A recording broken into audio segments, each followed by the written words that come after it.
تو یہ بہت بڑی بہادری اور سلوٹ ہے عالمی عدالت کو کہ انہوں نے پھر بھی یہ اقدام اٹھایا ہے، اور اس سے ایک بوجھ ہے، ایک مسلسل ان کے اوپر ایک برڈن ہے کہ یہ فیصلے موجود ہیں۔ اگر ہم آج اپنی ہی عدالتوں کے فیصلے خود امپلیمنٹ نہیں کریں گے تو کل کو ہم کس منہ سے دوسری دنیا کے اوپر جا کر امپلیمنٹ کریں گے؟ تو بہرحال عالمی عدالت نے یہ ایک بڑا اقدام اٹھایا ہے۔ اٹلی نے بھی فلسطینی ریاست کو تسلیم کرنے کی حمایت جو ہے وہ انہوں نے کر دی ہے، اور آئرلینڈ نے ویلکم کیا ہے فرانس کے اقدام کو، تھرو آؤٹ دا یورپ اور تھرو آؤٹ دا ورلڈ جو ہے وہ فرانس کو ویلکم کیا جا رہا ہے اور اس پر اپریشیٹ کیا جا رہا ہے۔ آئرلینڈ کے پرائم منسٹر کہہ رہے ہیں I welcome the announcement of President Macron that France will recognise Palestine. اور اسی درمیان ناظرین بڑے مظاہرے ہو رہے ہیں یورپ کے اندر اور اسرائیل کے اندر، ایک نئی لہر شروع ہو گئی ہے جب سے یہ اناؤنس ہوا ہے کہ سیز فائر نہیں ہو رہا، تو ایک نئی لہر کا آغاز، کیونکہ اسرائیل کے اندر بھی یہ انتظار کیا جا رہا تھا کہ سیز فائر کا نتیجہ کیا نکلتا ہے۔ اگلے 24 گھنٹوں میں کیا اسرائیلی پارلیمنٹ کو اقدام اٹھاتی ہے، یہ بہرحال دیکھنا ہے، کیونکہ سنڈے کو جو ہے وہ پارلیمنٹ ادھر چلی جائے گی سیشن پہ، پھر کچھ نہیں ہو سکتا۔ تو یہاں مظاہرے شروع ہو گئے ہیں۔ carrying photos of starving kids, thousands rally in Tel Aviv, Haifa to demand end to Gaza war، جس میں گرفتاریاں بھی ہوئی ہیں۔ غزہ اور تل اویو کے اندر جو اسرائیلی سیٹلرز ہیں انہوں نے فوٹوز اٹھا رکھی ہیں غزہ کے بچوں کی، ٹھیک ہے، اور تھاؤزنڈز کی تعداد میں وہاں پر وہ نکلے ہیں۔ Thousands join sitting at Dutch train station in solidarity with Gaza, ہزاروں کی تعداد میں لوگ جو ہے وہ دھرنے میں آ کر بیٹھ گئے ہیں ایک نیدرلینڈ کے ایک فیمس جو ٹرین اسٹیشن ہے وہاں پر آ کر۔ تو پوری دنیا اور خاص کر یورپ جو ہے جگہ جگہ پر مظاہرے، جہاں پر ان کی لیڈرشپ جا رہی ہے وہاں پر سوال ہی غزہ کا ہو رہا ہے، ہر فورم میں بات غزہ کی ہے، دنیا کے لوگ غزہ کے علاوہ کچھ سننے کے لیے تیار نہیں ہیں۔ اور برطانیہ سے بڑی ڈیولپمنٹ یہ ہے کہ برطانیہ کے جو ایکٹرز ہیں، فیمس ایکٹرز جو ہیں، وہ آگے ہیں فلسطین کے حق میں، اور انہوں نے کہا یہ جو سٹارو کیا جا رہا ہے اس کو وہ کسی صورت سپورٹ نہیں کرتے، اور فلسطینیوں تک امداد پہنچنی چاہیے، اور فلسطینی ریاست کی حمایت کا اعلان کر دیا ہے برٹش بہت سارے فیمس ایکٹرز نے۔ اور برطانیہ نے اسرائیلی سیٹلرز کو ٹیررسٹ ڈکلیئر کر دیا ہے۔ The IDF has killed starving Palestinian civilians trying to get aid، اور سیٹلر ٹیررزم جو ہے وہ بڑھتا چلا جا رہا ہے، انہوں نے سیٹلرز کو باقاعدہ جو ہے وہ ٹیررسٹ ڈکلیئر کر دیا۔ یہ برطانیہ ہے آج کا، اور میں آپ کو بتاؤں برطانیہ کی بھی ایک بڑی تلخ تاریخ ہے اسرائیل کے ساتھ۔ برطانوی فوج آئی تھی ان کی آبادکاری کو یہاں پر یقینی بنانے کے لیے، لیکن اسرائیلیوں نے اس وقت ظاہر ہے کہ اسرائیل ابھی قائم تو نہیں ہوا تھا، لیکن انہوں نے برطانوی فوج ہی کے اوپر حملے شروع کر دیے تھے۔ برطانوی فوج کے بہت سارے فوجیوں کو انہوں نے مارا اور زخمی کیا۔ تو ایک تلخ تاریخ بھی ہے جس کو دبا دیا جاتا ہے، لیکن اب وہ ساری چیزیں کھل کر جب سامنے آ رہی ہیں۔ پھر ایک اور بڑی ڈیولپمنٹ دیکھیے، یو ایس ایڈ نے انویسٹیگیشن کی ہے، یو ایس ایڈ نے، اور یو ایس ایڈ نے یہ کہا ہے کہ کوئی ایویڈنس نہیں ہے امریکہ اور اسرائیل کے کلیمز کے بارے میں جو وہ حماس کے حوالے سے کرتے ہیں۔ U S aid analysis finds no evidence of massive Hamas theft of Gaza aid. بات سر یہ ہے کہ دنیا کو ایک ایسے فتنے کا سامنا ہے جو انتہائی برہم ہے، جو شاطر ہے اور جو جھوٹا ہے، ٹھیک ہے نا۔ یہ تمام خصوصیات صرف اسرائیل میں جمع ہوتی ہیں دنیا میں۔ میں آپ کو بات بتاؤں، یہ جو کچھ اسرائیل کر رہا ہے خود امریکہ جیسا طاقتور ترین ملک نہیں کر سکتا، یہ امریکہ بھی نہیں کر سکتا جو کچھ اسرائیل کر رہا ہے۔ وہاں کی پبلک اوپینین اس طرح سے کھڑی ہوگی اور گورنمنٹ کو پریشرائز کرے گی، تو یہ صرف اور صرف اسرائیل ہی کر سکتا ہے، اور وہ کر رہا ہے۔ خود برطانیہ بھی ایسا نہیں کر سکتا، فرانس بھی ایسا نہیں کر سکتا، دنیا کا کوئی ملک ایسا جو نہیں کر سکتا ہے جو کچھ اس وقت اسرائیل کر رہا ہے۔ تو برہم، شاطر اور جھوٹا، یہ ہر وہ کام جو خود کرتے ہیں الزام دوسروں پر لگا دیتے ہیں۔ یہ کئی مہینوں تک کہتے رہے کہ اور ہاسپٹلز کو بوم کرتے رہے کہ حماس ہیومن شیلڈ کے طور پر استعمال کرتی ہے، بعد میں پتہ چلا کہ یہ اصل میں تو خود ہیومن شیلڈ کے طور پر استعمال کر رہے تھے۔ تو اب یہ کتنا فضول کلیم تھا کہ حماس جناب امداد چھپا رہی ہے اس لیے ہم امداد بند کر رہے ہیں۔ دنیا میں کوئی ایسی جنگ بھی لڑی جاتی ہے، ٹھیک ہے، اگر مطلب حماس سے جا کر لڑو اس کا کوئی جواز نہیں ہے، لیکن پھر بھی حماس کو جا کر لڑو نا۔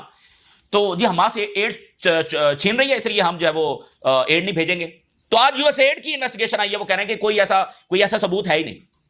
یو ایس ایڈ خود امریکہ کی یعنی کہ بڑا انسٹیٹیوشن ہے۔ اور بوسٹن کنسلٹنٹ گروپ جس میں پیسہ گیا، جس کے آگے اس کی مدد سے جی ایچ ایف قائم ہوئی، یعنی جی ایچ ایف کی جو فنڈنگ ہے وہ آتی ہے بوسٹن کنسلٹنٹ گروپ سے۔ بوسٹن کنسلٹنٹ گروپ نے بھی آج ایک رپورٹ چپکے سے جاری کر دی ہے، اور انہوں نے یہ کہا ہے کہ ہمارے لوگوں نے جو امریکنز یہاں سے گئے ہیں plans to remove Palestinian from Gaza. Boston group نے اچانک ایک رپورٹ جاری کر دی ہے کہ یہاں سے جو امریکنز گئے ہیں، ہمارا جو سٹاف گیا ہے، سی آئی اے کے لوگ اس میں ہیں اور کنٹریکٹرز ہیں، انہوں نے مدد کی ہے۔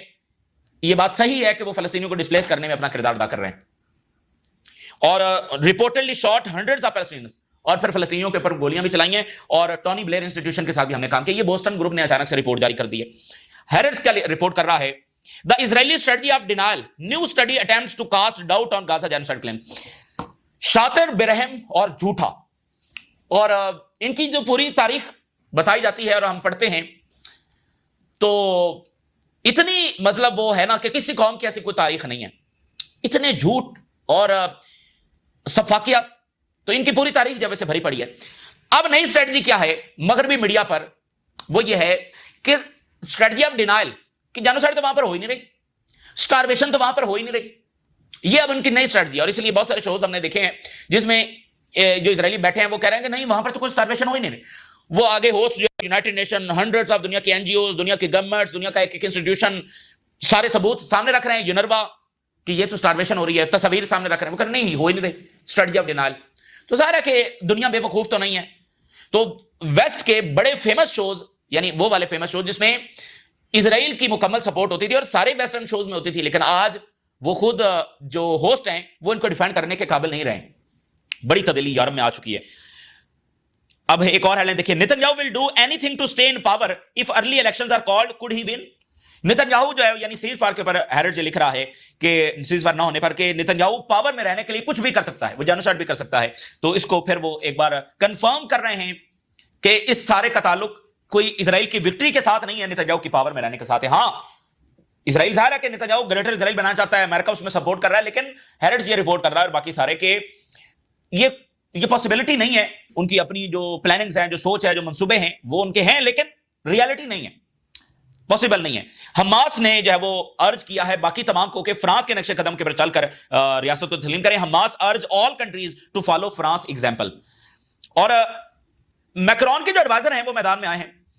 اسرائیل اور امریکہ چونکہ تنقید کر رہے ہیں, دنیا میں دو ہی ملک ہیں جنہوں نے فرانس کے اقدام کی تنقید کی ہے, اسرائیل اور امریکہ, باقی ساری دنیا نے سپورٹ کیا. تو میکرون کے ایڈوائزر جب وہ میدان میں آئے ہیں اور انہوں نے ڈیفینڈ اس طرح سے کیا, انہوں نے کہا کہ اگر فلسطینی ریاست بن گئی ہوتی تو آج مڈل ایسٹ ایک پرامن ترین ریجن ہوتا, اور آج یہ جنگیں یہاں پر نہ ہو رہی ہوتی ہیں اگر فلسطینی ریاست بن گئی ہوتی. تو آج جو کچھ ہو رہا ہے اس کا نتیجہ یہی ہے کہ فلسطینی ریاست نہیں بن سکی. اب پیلسٹینین اسٹیٹ کوڈ ہیو پریونٹڈ اکتوبر 7. اب اسرائیل اور امریکہ نے کہا کہ یہ تو اکتوبر 7 کا ریوارڈ ہے جو دیا جا رہا ہے حماس کو فلسطینی ریاست کو تسلیم کر کے. تو اس کے جواب میں میکرون کے ایڈوائزر, ظاہر ہے کہ میکرون کی کہنے کے اوپر ہی انہوں نے اسٹیٹمنٹ جاری کی. انہوں نے کہا کہ اگر فلسطینی ریاست بن گئی ہوتی تو اکتوبر 7 کبھی ہوتا ہی نہ. بھائی پھر کیوں آ کر فلسطینی حملے کرتے ہیں؟ انہوں نے اپنی ریاست کے لیے حملہ کیا نا, اپنے حقوق کے لیے حملہ کیا. اور 40 سال سے ہم فلسطینی ریاست کی صرف باتیں کر رہے ہیں, یہ میکرون کے ایڈوائزر جواب دے رہے ہیں. اور یہ فلسطینی ریاست اور فلسطینیوں کو رائٹس دینے کا جو انکار ہے یہ وائلنس کریٹ کر رہا ہے. It angers me that some say we are encouraging terrorism. یہ میرے لیے انتہائی غصے کی بات ہے کہ یہ کہہ رہے ہیں کہ ہم ٹیررزم کو فیول کر رہے ہیں فلسطینی ریاست کو تسلیم کر کے. اکتوبر 7 کبھی ہوتا ہی نہ اگر فلسطینی ریاست جو بن گئی ہوتی. یہ فلسطینی ریاست نہ بننے کا نتیجہ ہے. Such a state had not yet been established. What happened on October 7 happened. کہ فلسطینی ریاست چونکہ بنی نہیں تھی اس لیے اکتوبر 7 ہوا. یہ کوئی اکتوبر 7 کا ریوارڈ نہیں ہے, بلکہ ہم تو اکتوبر 7 کا دوبارہ نہ ہونے کے اقدامات کر رہے ہیں کہ فلسطینیوں کو بھی حقوق دے رہے ہیں. وگرنہ اگر فلسطینیوں کو حقوق نہیں دیں گے تو پھر جنگیں یہاں پر چلتی رہیں گی. اور یہی صحیح راستہ ہے. اور گروئنگ یورپین مومنٹم جو ہے وہ دیکھا جا رہا ہے for acknowledging Palestine as a sovereign state, broad defence of Macron Palestine policy. آپ ذرا نوٹ کریں نا, جنگ یہاں سے شروع ہوتی ہے کہ اسرائیل کی ایک ہیبت ہے, امریکہ یورپ ساتھ کھڑے ہیں, ٹیکنالوجی ہے, ایڈوانس ترین اکوپمنٹ ہے. یہ ساری جنگ 21 مہینوں کے بعد کہاں پر آ کر کھڑی ہو گئی ہے, جس میں اسرائیل کے پاس اونلی ویپن اسٹارویشن کا بچ گیا ہے. یہ دنیا کی سوفسٹیکیٹڈ آرمی ہے جس کے پاس اسٹارویشن کا ویپن بچ گیا ہے اور اس کو وہ استعمال کر رہی ہے. اور دنیا کھڑی ہو گئی فلسطینی ریاست تسلیم کرنے پر. شروع کہاں سے ہوئی تھی, جا کہاں پر رہی. تو اسرائیل تو سارا اسٹارویشن کے اوپر بیٹھا ہوا ہے نا. بنیادی بات تو یہ ہے. اچھا جی, حزب اللہ کی اسٹیٹمنٹ جاری ہوئی ہے. حزب اللہ نے کہا ہے کہ حکومت بیٹھے اور ذرا ٹھنڈا پانی پیے. بڑی عجیب انہوں نے اسٹیٹمنٹ. انہوں نے کہا کہ اگر ہم ہتھیار ڈال دیں تو یہاں لیبنان کا نام و نشان نہیں بچے گا. اس لیے جو لیبنیز گورنمنٹ ہے اور بلا وجہ میں کہہ رہی ہے کہ ہتھیار ڈالیں, اس صورتحال میں جب ہمارا سامنا اسرائیل سے ہے تو یہ چپ کر کے بیٹھ جائے اور ٹھنڈا پانی پیے. اگر ہم نے ہتھیار ڈال دیے نا تو یہ لیبنان کا نام بھی نہیں بچنا. If we give up our strength and weapons, it means the disappearance of Lebanon.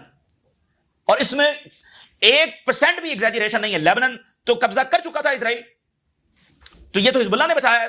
تینوں جو جنگیں حزب اللہ نے لڑی ہیں, تو آج حزب اللہ نے اتنی سخت ترین اسٹیٹمنٹ جاری کیا. وہ کہتے تم کیا آ کر ہمیں روز بتا رہے ہو کہ ہتھیار ڈالو. اگر ہم نے ہتھیار ڈال دیا نا تو لیبنان میں بچنا بھی نہیں ہے, کوئی نام نشان بھی نہیں بچے گا. اس لیے بیٹھو اور ٹھنڈا پانی پیو. اور ہوتیز نے اسٹیٹمنٹ جاری کی ہے کہ Zionist entity an enemy of all races, threat to every nation. Houthis کہہ رہے ہیں. اور اس سے کنگ فیصل کے الفاظ یاد آ جاتے ہیں. کنگ فیصل نے کہا تھا یہ سب کے دشمن ہے اور یہ کسی کے دوست نہیں ہے. اور انہوں نے کہا تھا کہ they want to control Middle East, they want to control the world. اور یہ سب کا محاسبہ کریں گے, یہ سب کے پیچھے آئیں گے, یہ کسی کے دوست نہیں ہے. کنگ فیصل نے کہا تھا, آج ہوتیز کہہ رہے ہیں عرب کی لیڈرشپ کو یہ بات سننی چاہیے. اور ایران نے سکسیسفلی لانچ کر دیا ہے Nahid 2 satellite aboard Russian rocket کو استعمال کرتے ہوئے انہوں نے یہ سیٹلائٹ لانچ کیا ہے, marking a major step for Iran space industry. تو بڑی پکچر میں ترکی رائز کر رہا ہے, ایران رائز کر رہا ہے, ایجپٹ رائز کر رہا ہے, اور اسرائیل اور امریکہ اس طریقے سے ڈومینیشن چاہتے ہیں کہ وہ فلسطینیوں کو سٹارو کر کے, اسرائیل جو ہے وہ مڈل ایسٹ میں ڈومینیشن چاہتا ہے, تو ایسا ہوگا نہیں. ٹھیک ہے نا. دیکھیں بات یہ ہے کہ تمام باتوں کی ایک بات ہے کہ آپ جو یہ والا راستہ لے رہے ہیں اس میں جنگ فلسطینیوں کو سٹارو کر کے ختم نہیں ہوگی, وہ اگلے فیز کی ایک نئی جنگوں کا آغاز ہوگا. تو یہ کنٹینیوس لانگ وارز ہیں جس کی طرف اسرائیل نے اپنے آپ کو دھکیل رہا ہے, اور اس میں وہ سسٹین نہیں کر سکتا ہے. تو ایران نے اسپیس انڈسٹری میں یہ جو ہے وہ بڑا ایک اقدام اٹھایا ہے. اور امریکہ کے اندر کیا ہو رہا ہے, جیفری ایپسٹین کا جو معاملہ ہے, دیکھیں ٹرمپ تجارتی جنگ مڈل ایسٹ میں مزید کیوس پھیلا کر اور یورپ میں اور آگے پیچھے کر کے, جیفری ایپسٹین کا معاملہ اس کے پیچھے پیچھے ہے, اور یہ کیسا معاملہ ہے جو ٹرمپ کی صدارت لے جا سکتا ہے. ٹھیک ہے نا. اور میں آپ کو بات بتاؤں, جو رچرڈ نکسن تھے بڑی پاپولیرٹی کے ساتھ آئے تھے, لیکن اسکینڈل میں فارغ ہو گئے. اور رچرڈ نکسن ہی ہیں جنہوں نے وہ اقدام اٹھایا تھا کہ چائنا کے ساتھ جا کر دوستی کی تھی, اور جو بعد میں سوویت یونین کے کولیپس کی وجہ بنا. تو نکسن جو ہے وہ بڑی پاپولیرٹی کے ساتھ آئے تھے. تو جیفری ایپسٹین کا معاملہ ٹرمپ کا پیچھا نہیں چھوڑ رہا ہے. اب اس میں نئے اضافہ ہو گیا ہے کہ جو اٹارنی جنرل ہے اس نے 3 سے 4 مرتبہ کہا ٹرمپ کو کہ تو آپ کا نام بھی ہے جیفری ایپسٹین فائل میں. اور آج ایک نیا پنڈورا باکس کھل گیا ہے. Bill Clinton reportedly sent Jeffrey Epstein note for birthday album. وہ پنڈورا باکس ہے جو کھلتا چلا جا رہا ہے. وہ بل کلنٹن بھی لیٹر بھیج رہا تھا. اب اس میں ایک تو وہ کم عمر بچیوں کا معاملہ ہے, اور دوسرا یہ کہ وہ مارا کیسے گیا اور طبعی موت ہوئی ہے اس کا, جب اس کو کسی نے مارا, کسی نے مرڈر کیا. تو وہ یعنی ایک ایسا معاملہ جو ٹرمپ کی صدارت لے کر جا سکتا ہے, اس میں ٹرمپ دھستے چلے جا رہے. اور 2 سکینڈلز بالکل اسی پیٹرن پر چلے, کچھ مہینے لگے, کس میں 8 مہینے, کس میں 9 مہینے, تو وہ چلتے چلتے جو ہے وہ الٹیمیٹلی اس صدارت کی کرسی لے گئے. تو ٹرمپ صاحب اس میں دھستے چلے جا رہے ہیں. پھر ایک اور بڑا کیوس امریکہ میں پیدا ہو گیا ہے. ٹرمپ نے اوباما کے خلاف 2-3 دن قبل جو ہے وہ ایک ویڈیو جاری کی, اے آئی جنریٹڈ, جس میں اوباما کو پولیس پکڑ کر جا رہی ہے اور پھر اس کو جیل میں دکھایا گیا. تو اس کے بعد جو ہے وہ اوباما پر جو ڈیتھ تھریٹس ہیں وہ بڑھ گئی ہیں. Barack Obama sees death threat surge after Trump treason claim. Trump نے کہا ہے کہ اوباما نے الیکشن ریگ کرنے کی کوشش کی 2016 میں, اور میرے خلاف ایسے اقدامات اٹھائے, اور اس نے ٹریزن کیا. یعنی سب سے بڑا جرم کسی بھی ملک میں غداری ہوتا ہے, ٹریزن. تو ٹرمپ نے کہا کہ اس نے ٹریزن کی ہے اور اس کو سزا بھگتنی ہوگی اور اس کو انجام بھگتنا ہوگا, اور ویڈیو بھی ڈال دی کہ جیل میں جائے گا. تو اس کے بعد اس کے خلاف ڈیتھ تھریٹس, اور ایک بہت بڑا کرائسس, یعنی امریکی صدر کا اس طرح سے کسی اور صدر کے ساتھ یہ والا معاملہ ہونا, ایسا پہلے تو کبھی ہوا نہیں. تو ایک طرف جیفری ایپسٹین کا معاملہ ہے, دوسری طرف یہ ہے. تو ایک اندرونی کیوس ہے جس کو آگے پیچھے وہ ڈسٹریکٹ کرنے کی جو بہرحال کوشش کر رہا ہے. دیکھتے ہیں کہ کیا ہوتا ہے. یہ اس وقت کی تازہ ترین ڈیولپمنٹ سے جو آپ کے ساتھ شیئر کیا ہم نے. راز روگا کریں اجازت دیجیے. اللہ حافظ.